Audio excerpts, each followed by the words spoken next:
in the beginning of the pandemic, women I've talked to were really in fight or flight mode, figuring out how they're going to manage work and having kids at home and caring for aging parents that were now at high risk. Women in general, everybody has been, but women have really just been tough and heroes and making all of these things work.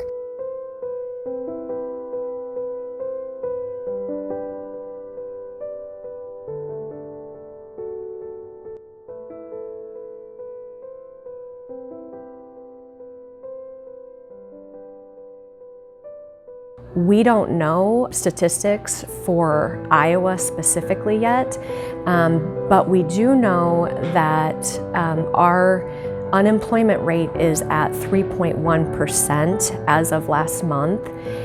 And we don't know how many women have just altogether dropped out of the workforce and are not reflected in that unemployment rate. Iowa women have the highest percentage of workforce participation rate in the country, tied with Minnesota, which means we have more women in the workplace here in Iowa than any other state in the country. Specifically here in Johnson County, 76% of our women are in the workplace. We need that female perspective, a diverse perspective in the workforce, because spreading out economic equality throughout our communities means that nobody's being left behind, and it also adds to our GDP, right? So if you're looking at it from a business perspective, when you have everyone participating in the workforce, if you have everybody educated, trained, engaged in whatever industry that they're in, that means that we are thriving and we are growing as an economy, as opposed to if we're leaving a whole segment of our population out of the equation. And this is not just women, this is diversity in the workplace. But specifically for women, we find that when women are in the workplace and they are able to grow and thrive in their careers, that money gets translated back into their children, and children then thrive and grow.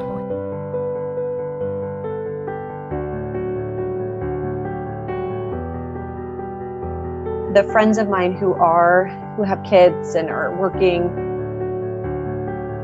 even though they may have very, very supportive and very involved and engaged partners, I would say 100% of my friends took a very strong majority of child care or teaching responsibilities. Is it that the couple thinks that she's better at it, that she's better at cooking and that she's better at helping with the homework, so they have some kind of negotiation, and he says, well, I would do it, but you're just better at it, honey, than I am. I'll give one example. When I was sharing with a male colleague and kind of telling him before school started, I don't know how we're going to manage this, just sort of venting to him, and he's someone I'm close with. He was like, well, can't you just work after the kids go to bed? And I was like, yeah, I can if I never want to sleep. We mainly think of school as a source of education, and it certainly is. But for children who are especially under the age of 12, it also is a place where we know that they are safe and cared for while parents work.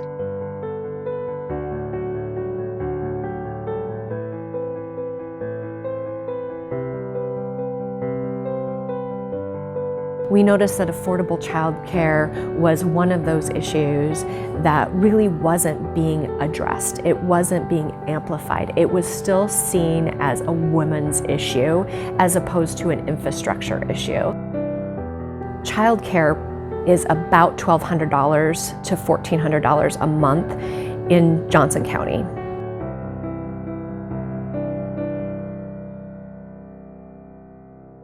So we set up just a network that we were calling neighborhood nests. So the nests were nurturing every student together safely. So these were sites throughout Johnson County for school-age children where parents could drop their kids off and know that they were safe, they were getting logged on.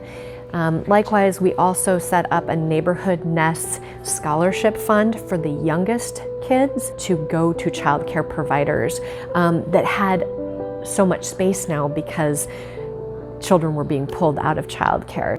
And very early on, we set up a kind of a concierge service for healthcare workers that were in need of childcare. So at that time, in March, April last year, we had a lot of childcare centers in the area close.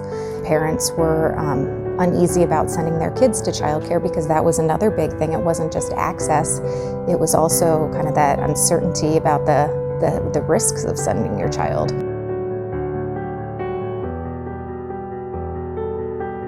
It could be that women who took time off when they look to re-enter are going to have to start lower. People really understand if women choose to take time off to take care of their kids for a period of time. And I don't think that excludes women from ever getting a job again by any means. But those are hours or pay potential that you've lost to do a really noble thing and really important thing.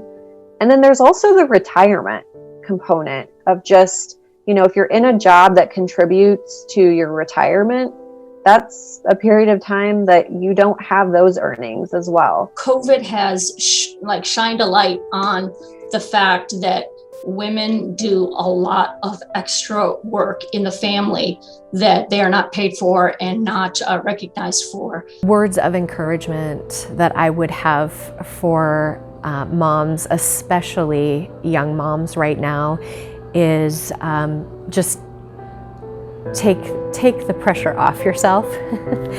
I think that there are an older generation of women in the workplace that are advocating for those young moms. My kids are 19 and 16, so I have spent a lot of time thinking about what would it have been like if my kids were 2 and 5 or young kids. And I think there's a lot of empathy out there for moms. 2022, when we're all back in the workforce, I think that there is an older generation of women that are really going to grab a hold of this issue and pull women up and say, okay, we had a rough go of it, and now let's get back to work.